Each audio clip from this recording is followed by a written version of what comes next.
Iyi ni radiyo BBC Gahuzamiryango ivugira i Londres kuri metero 19, 25, 31 na 41.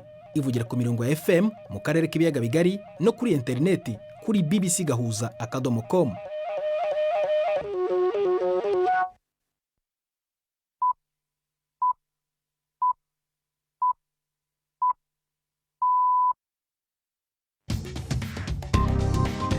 Uni saa 10 n'igice ku isaha mpuzamahanga ya GMT, ni saa 12 n'igice ku masaha yo mu Rwanda no mu Burundi. Muri studio muri kumwe na Prudence Ngiyumva.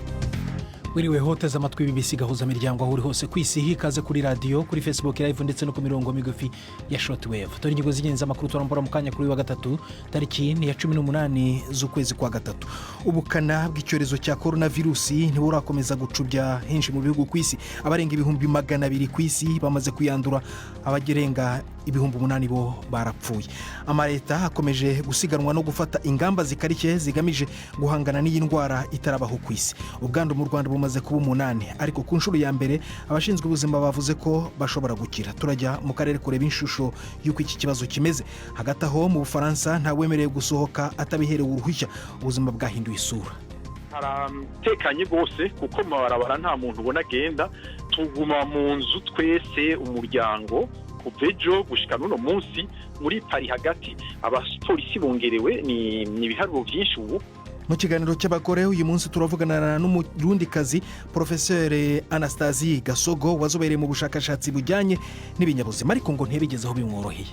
Ababyeyi benshi ntibabitahura, inshuti ntizabitahura, ababanyi ntibabitahura. Baragerageje kumvisha umubyeyi wanje ko ariko aratumwanya ko atamashuri y'abakobwa atacyo bimaze, ko byiza ari kuja kurongorwa umukobwa kubaka. Hari n'amakuru y'imikino muri ibi biganiro bewe na Florentine Kwizera.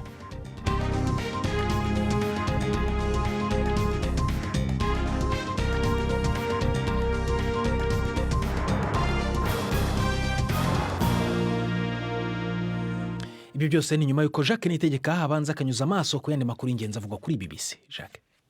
Ububirigi bwabaye ikindi gihugu cyo mu Burayi cyishyize mu kato muri gahunda yo kurwanya icyorezo cy'indwara iterwa n'agakoko gashya ka corona. Abantu bashobora guhanishwa ihazabu baramutse basohotse nta mpamvu igaragara bafite. Ni inkuru ya Mike Saunders mugezweho na Robert Patrick Misigaro. Ababirigi ubu babwirijwe kuguma muhira. Abemerewe gusohoka n'abagiye ku kazi, abagiye gusoma ivyankenegwa n'abari mu myimenyerezo cyo kimwe no gutembereza imbwa. Ariko harabafashe icyemezo cyo kwigira hakujya mu Buholandi aho amategeko adakaze cyane. Ubufaransa na Espagne navyo byafashe ingingo zisa nk'izo. I Madrid abantu bashika 800 baramaze gucibwa amande. Kwiyunguruza tankomanzi mu karere ka Schengen kishiramwe rya Buraya ubu bisa nk'ivyahagaritswe. Imirongo miremire yagaragara ku rubibe hagati y'Ubudage na Polonye, cyo kimwe no hagati ya Autriche na Hungariya, aho ikiringo c'amasaha 4 yo kurengana cyatanzwe kitakwiye kugira abanyerumaniya n'abanyebulgaria bari barundaniye ku rubibe bashobore kurengana bose. Muri Afrika umuntu wa mbere wahitanywe n'indwara ya coronavirus mu bihugu byo munsi y'ubutayu bwa Sahara yabonetse muri Burkina Faso. Kugeza ubu umubare w'abantu bamaze kwandura iyi ndwara mu bihugu bya Afrika uri hasi ugereranije n'ahandi ku isi. Amaleta menshi yashyizeho ingamba zikaze muri gahunda yo kuyirwanya. Ni inkuru ya Will Ross mugezwaho na Fenega Kwaya. Rosemary Compaoré w'imyaka 62 yari icyegera cy'umukuru w'inteko nshingamateka ya Burkina Faso kandi yari asanzwe arwaye indwara ya diabete.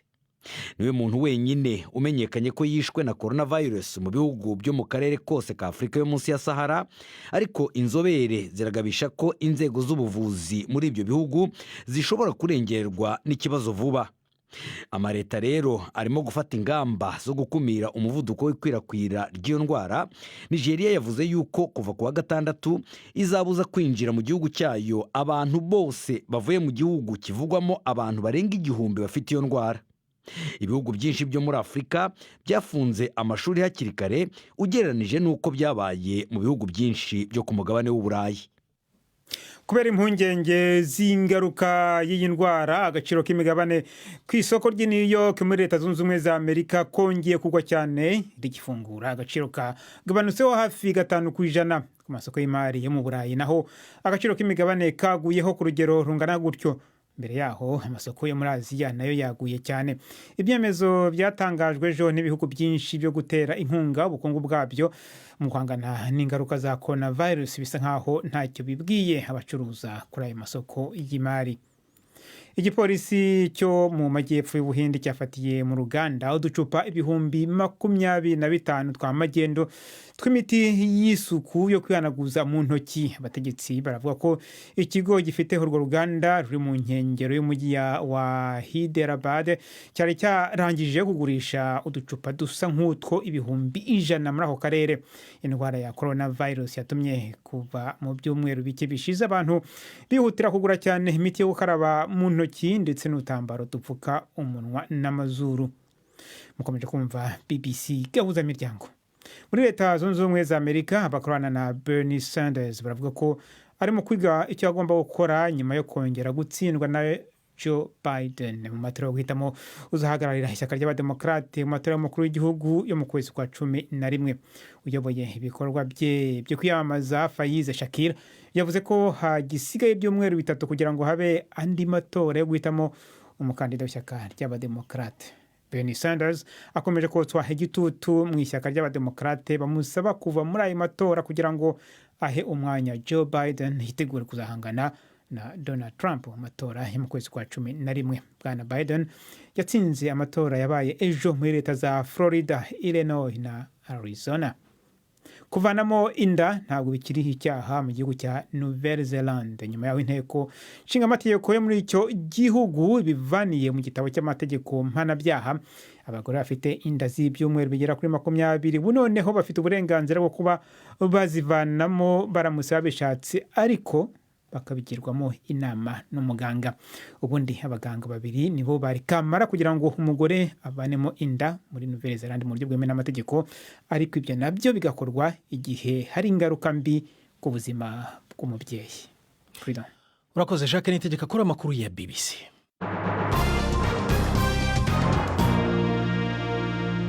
Ikaze ku makuru arambuye duhera mu Rwanda. Mu Rwanda ku nshuro ya mbere abashinzwe urwego rw'ubuzima batangaje amakuru ku barwayi banduye agakoko ka virusi ya corona. Bibaye nyuma y'iminsi 5 umurwayi wa mbere yinjijwe mu bitaro.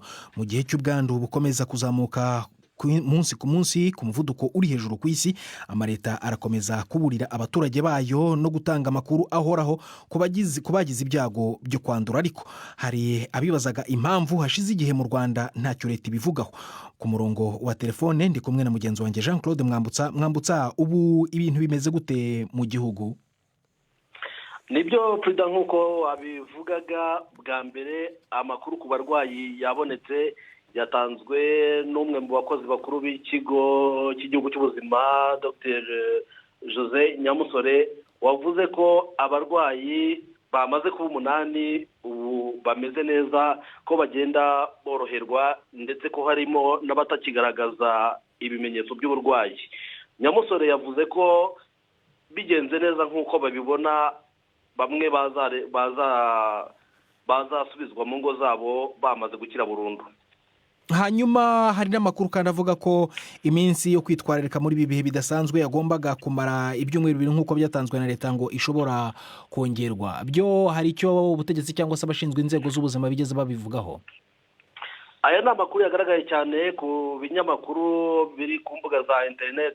Yavuze ko bishoboka cyane ko leta yakongera biriya byumweru 2 yari yatanze, kandi noneho kiriya cyemezo kikaba cyagera no mu nzego zitandukanye n'igihe kikaba cyakongerwa niba iyi ndwara ikomeje kwiyongera ku muvuduko uri hejuru.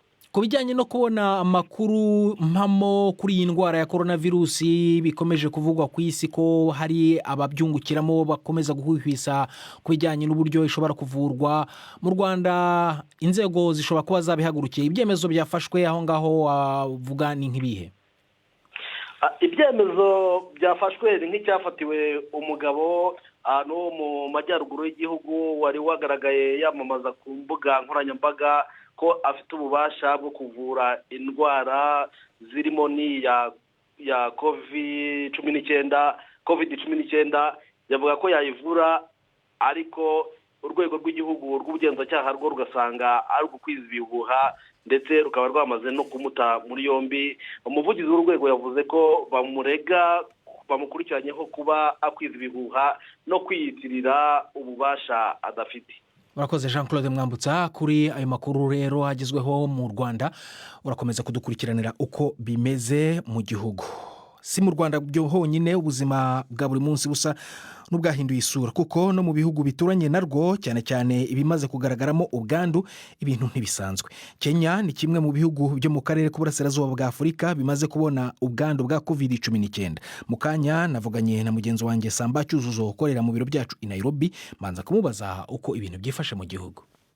I Nairobi igihita kigaragara cyane ko hari ikibazo ni mu mihanda, kuko ubusanzwe amasaha menshi mu mihanda ya Nairobi haba hari umubyigano w'imodoka. Nta mubyigano w'imodoka uhari, bivuga ko hari umubare ufatika w'abantu bari kwanga kugenda cyangwa bari kwanga kuva mu ngo zabo. Biragaragara kandi ko hari ubwoba mu bantu bwo kwegerana, bwo kuramukanya. Ikindi ariko kigaragara gisa naho kinatangaje nuko hamwe na hamwe urabona ko nta buryo bukomeye nko gukaraba intoki, cyane cyane ndavuga ahahurira abantu benshi mu masoko, mu masupermarket. Usibye aho ngaho mu mihanda, ese nk'ahandi hantu hari hasanzwe hahurira abantu, tuvuge nko mu mazu y'uburiro, mu maresitora cyangwa se mu mabare, aho ubuzima bumeze gute? Abo tuganira baravuga ko abantu ari bakeya bajya mu maresitora, abantu ari bakeya bajya mu mabare, cyane cyane ko abakomeza gutangaza ko abandi bari kwiyongera. Bikavuga ko hari abantu bashobora kuba barahuye nabo mu duce tumwe na tumwe nka Rongai n'ahandi. Bategereje yuko Perezida Uhuru Kenyatta agira icyo avuga kijyanye no kuba yahagarika ibikorwa byinshi cyangwa byose mu gihugu, ibyo bakunze kwita lockdown. Gusa ntiyabivuze, wabonaga ari ijambo ritegerejwe cyane. None ku bijyanye n'ubwandu ubu ngubu haba hari ubwiyongereye, ese bwagabanutse, byifasha gute? Hari icyo inzego z'ubuzima zivuga mu gihugu? Urebye ntabwo bwiyongereye cyane. Inzego z'ubuzima zatangaje ko kugeza ubu ngubu habonetse abandi bantu bashya 3 baje bavuye mu mahanga, harimo umurundi umwe. Ariko Minisiteri y'Ubuzima kandi yavuze ko hari umugore umwe wavuye mu ahantu bari bamushyize mu kato, akaza kugarurwa n'inzego z'umutekano bagasanga yaranduye. Ibyo byatumye hari abantu bagera kuri 85 bari ahantu hatandukanye bagiye bahura nawe, bahise bashyirwa mu kato. Indege ya Kenya Airways iracyakora ingendo mu Bwongereza, British Airways iracyaza muri Kenya. Hari impungenge y'uko ubwandu bushobora gukomeza kwiyongera, ahubwo bakibaza bati birashoboka ko n'uburyo bwo gupima burimo ikibazo. Tanzania ni ikindi gihugu gituranye na Kenya, uho ibintu byifashe gute ubu ngubu? Muri Tanzania ni hamwe mu gihugu cyo muri kano karere cyatinze kugerwaho cyangwa gutangazwa ko habonetse umuntu ufite ubwandu ko yabonetse ejo, ariko ubu ngubu bahise baba 3. Uyu munsi hatangajwe abandi 2.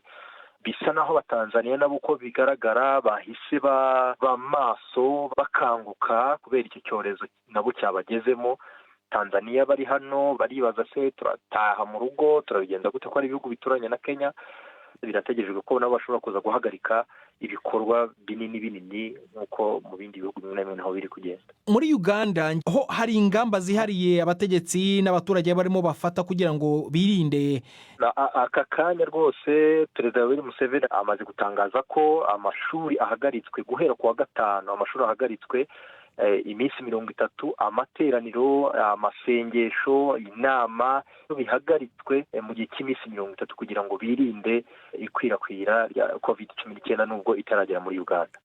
Urakoze Samba Cyuzuzo mugenzi wanjye ukorera mu biro bya BBC Nairobi. Twavuganaga gusa nongereho ko aho muri Kenya ubwo bwandu 3 bushya bwavumbuwe bwiyongera ku bundi bwari buhasanzwe, bukaba bumaze kugera kuri 7 bwose hamwe.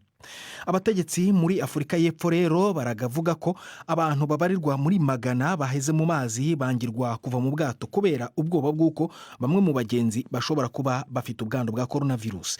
Kugeza ubu Afurika y'Epfo yamaze kubona ubwandu bugera ku 116, bwinshi bwazanywe n'abantu baje mu gihugu bavuye mu Burayi. Ariko rero igihugu cyanatangaje ko kimaze kubona ubwandu bushya busakarira mu baturage hagati. Inkuru ya Pumza Filani uri Johannesburg, muri mva mu ijwi rya Mark Niyonkuru. abategetsi bo kwa muganga bavuga ko barindiriye inyishu z'ibipimo by'abantu 6 bari imbere muri ubwo bwato. Umuvugizi w'ubushikiranganji bw'amagara y'abantu Popo Maja yabariye BBC ko bitayeho gusumba ibipimo by'abo bantu. Ubwato Diaida Amira burimo hanini abantu bafise ubwenegihugu bw'Ubudagi na Australia, naho harimo kandi abandi b'ubwenegihugu bundi. Abayobozi b'ikivuko bagize amakenga akomeye igihe babona umwe mu batwara ubwato yerekana ibimenyetso by'uwo mugera.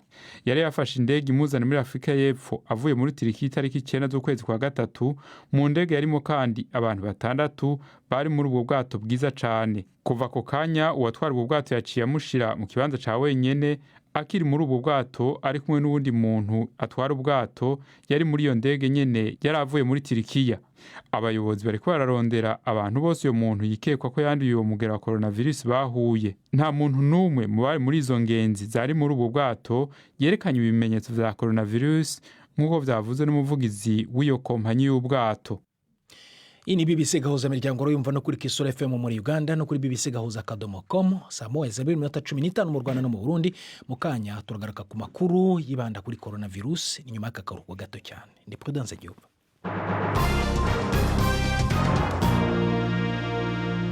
Mu Bufaransa guverinoma yaraye ifashe ibyemezo bikarishye byo kubuza abantu kuva mu ngo zabo. Ubikoze agomba gusohokana uruhushya ruhabwa abaturage na guverinoma rusohokera kuri interinete rugasobanura impamvu uvuye mu rugo iwawe. Kurenga kuri aya mabwiriza rero bishobora kuvamo gutanga amande angana n'amadolari 150. Twashatse kumenya uko ubuzima bushya bumeze muri aya mabwiriza, mvugana na Gratien Rukindikiza uri i Paris, ntangira mubaza uko bimeze. Ubu tuvugana ndi mu manuko bw'igisagara ca Paris, hepfo yaho haratekanye gose kuko mabarabara nta muntu ubona agenda, nta n'umubanyi ubona aza no kuraba cyangwa ushobora kuja kuraba. Tuguma mu nzu twese umuryango kuva ejo gushika n'uno munsi. Sinovuga ngo twabimenyereye kuko biragoye gose kuguma wugaranye mu nzu. Niyo ugomba gusohoka hari igipapuro uteza kuba ufise kandi hariho ibitegekanijwe uteza kuba usohokeye ko atari ibyo ntushobora gusohoka. Abantu barimo barabyifatamo gute cyane cyane nko kujya kugura ibyangombwa by'ibanze byo kurya ibyo kunywa nk'amazi bimeze gute? Hari habaye urukurukuru yuko bazoba bugaranwa nk'uko byatanguye kuba mu Butaliyano. Hanyuma abafaransa indwi yahera baragiye mu mangazini gusuma ibyo bazofungura, baragura gushika naho ngira nko kwa gatandatu. Twe twaragiye kwa gatandatu no kwa mbere dusangaho usanga hariho ahantu atagira namba, ata bintu by'amapate bihari n'amazi, ibintu byinshi usanga atana kimwe kihari. Bararunze ubona twebwe mu nzu dufise ibintu turunze hamwe twimvira tutibo twugarana hakabura ibyo ibisumwa twoshobora kubaho nk'indwi nka zibiri. Umunsi wa mbere byaragoye, mugubu bariko baramenyera kuko cyane cyane ibintu bivugwa ico kiza kirateye ubwoba nk'ipari hagati no mu Bufaransa bw'ubuseruko ahegereye Budagi niho ariko haraba ibintu biteye ubwobaho. Mbere bamwe badushikiriza yuko ngo no kuvura bashobora kuba batafise ikibanza gikwiye aho bashobora kugeraho bavuga bati uyu utubona ari karasaza kandi yaragwaye ingwara yindi turamuhevye asandabe mugadukize uwundi akiri muto uwundi nawe ataco yaragwaye. Urwo rupapuro rutangwa na guverinoma nk'umuntu ushaka gusohoka ava mu rugo rwe agenda ruraboneka ku buryo bworoshye bimeze gute? Ni urupapuro ruri kuri interinete uja kukiwe nyine ukarusohora. Mbere udafise interinete imuhira barakureka yuko wandika n'ikaramu ukavuga uti jewe kubera hakurikije ibi nsohotse kugira ngo niyirukange gatonya muguru umwe canke nsohotse kugira ngo nsume utwonza gutamira uno munsi canke ngiye ku kazi kihutirwa nashobora kugira canke bavuga bati jewe nari ngwaye none ndagiye kwa muganga. Muguru urwo rupapuro ni guyandikira ni gugwisinyira muga ntikibuza yuko hari abapolisi bashobora kugusubiza inyuma kuko ivyo uriko uravuga bidakomeye. Nukuvuga ngo mu muhanda abapolisi cyangwa se abacunga umutekano bongerewe rero? Igome baongerewe mu gisagara jewe nuko aho mperereye kuko ndabira mu idirisha n'abantu benshi bahaca n'abapolisi ndabona bacaho kuko nta n'umuntu rumwe ahaca.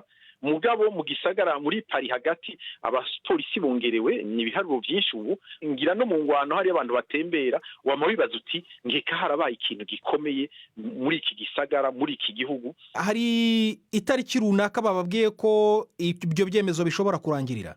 Nibitomoye neza kuko baratubwira ngo iminsi 14 mugo uravye neza ivyo ibivugwa birashobora kuba azoba ari ukwezi. Bikava rero yuko abantu bagira discipline, abantu bemera bakaguma mu nzu kugira ngo iyo ngwara ibanze igabanuke. Abayifise bamaze kuyandura bagware bakire, abandi nabo cyo kibazo bazahara bazokwitaba umuremyi, ivyo birazwi. Mugabo hasigara uwo mugero utahari. Nico gituma rero baca bugarana abantu bati tutarinze no kubapima, uyifise azoyigumana zo kwanduza abo bari kumwe, muga ntazo kwanduza abandi bari hanze kugira ngo turabe yuko yohera. Gratien Rukindikiza, umurundi twavuganaga uri i Paris mu Bufaransa. Reka noneho me ijambo Jean Claude Mwambutsa mu kiganiro cy'imikino. Mwiriwe neza nshuti za BBC, kaze muri aya makuru yacu. Duhere mu mupira w'amaguru ku mugabane wa Afurika. Ishyirahamwe ry'umukino ryamaze gutangaza ko risubitse imikino y'igikombe cya Afurika cy'abakinnyi bakinira imbere mu bihugu byabo CHAN cyagombaga gukinirwa muri Cameroon guhera ku itariki ya 4 z'ukwezi gutaha. Ishyirahamwe CAF ryavuze ko risubitse irushanwa mu kwirinda indwara ya COVID-19, gusa ntiryatangaje amatariki mashya imikino izaberaho. Igihugu cya Cameroon ngo cyari cyavuze ko gifite ubushobozi bwo guhangana iki cyorezo mu gihe cy'imikino, ariko amabwiriza y'ishami rya Loni ryita ku buzima akaba asaba abantu gukomeza kwitwararika cyane kuko icyago kigifite ubukana bwinshi. Iyi mikino isubitswe mu gihe u Rwanda rwari rwamaze gutangaza ko rutazitabira ruvuga impungenge rutewe na coronavirus. Ishyirahamwe ry'umupira w'amaguru ku mugabane w'Uburayi naryo ryafashe icyemezo cyo gusubika imikino ya nyuma y'igikombe cy'uyu mugabane igashyirwa mu mwaka utaha. Iyi mikino izaba hagati y'itariki ya 11 z'ukwezi kwa gatandatu n'iya 11 z'ukwa karindwi umwaka utaha, kugira ngo bafashe amarushanwa y'imbere mu bihugu kurangira, dore ko amenshi yari yasubitswe kubera icyorezo cya COVID-19. UEFA ivuga ko iteganya kandi no kwimura igikombe cy'Uburayi cy'abagore ndetse n'icy'abatarengeje imyaka 21, byose bikazagendera kuri izi mpinduka zabaye. Amashyirahamwe y'umugabane w'Uburayi yasubitse za shampiyona nayo yiyemeje ko zizaba zashoje bitarenze itariki ya 30 z'ukwezi kwa gatandatu. Premier League yo mu Bwongereza ryahagaritse kugeza ku itariki ya 4 z'ukwezi gutaha, rikaba ryasubukurwa hakurikijwe uko ibihe bizaba bihagaze. La Liga yo muri Espagne nayo yasubitswe mu gihe nk'iki, imikino ikaba yakongera gukomorerwa ari uko habanje kurebwa uko ibintu bizaba bihagaze. Serie A yo mu Butaliyani, Bundesliga yo mu Budage na Ligue 1 yo mu Bufaransa nayo yarasubitswe mu gihe hakirebwa aho coronavirus yerekeza. Ingaruka za coronavirus zageze kandi no mu mukino wa tennis, aho irushanwa rya French Open ryimuriwe mu kwezi kwa 9 mu gihe ryagomba gukinwa guhera ku itariki ya 24 z'ukwezi kwa gatanu. Ibi bivuze ko French Open izakinwa nyuma y'icyumweru kimwe gusa harangiye irya US Open. Mu mikino ngororamubiri, amarushanwa gusiganwa ku maguru mu byanya rusange mu Bwongereza yahagaritswe kubera coronavirus. Aya akaba yarakunze guhuruza imbaga.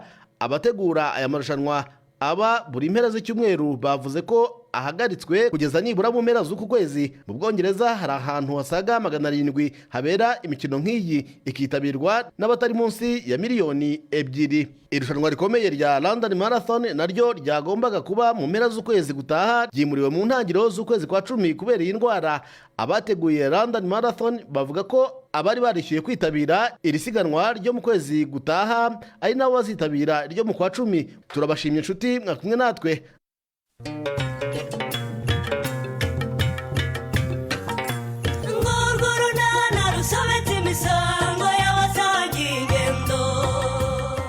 Mu kiganiro runana cyo kuri wa 4 twabateguriye Pese na mukuru wawe yagusuye.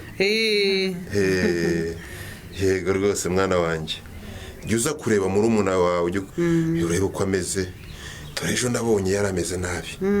Ubuse noneho urumva umeze ute Budensiya? Nta kibazo, meze neza papa. Yewe nukuntu ejo wari umeze nabi. Erega bene biriya bibaho ku mugore utwite. Hari igihe agira atya kumva nta ntege afite, bikaba ngombwa ko agomba kuruhuka rero. Yewe uko rero mwana wanjye ntugire ngo narabibonye ndaceceka. Nagiye kukubariza abagore bakuze. Ni 12:45 kuri BBC.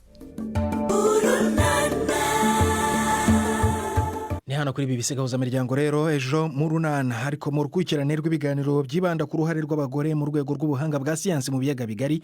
Uyu munsi turavugana n'umurundikazi Professeur Anastasie Gasogo wazobereye mu bushakashatsi bujyanye n'ibinyabuzima. Ni mu kiganiro nagiranye na mugenzi wanjye Florentine Kwizera. Tega amatwi.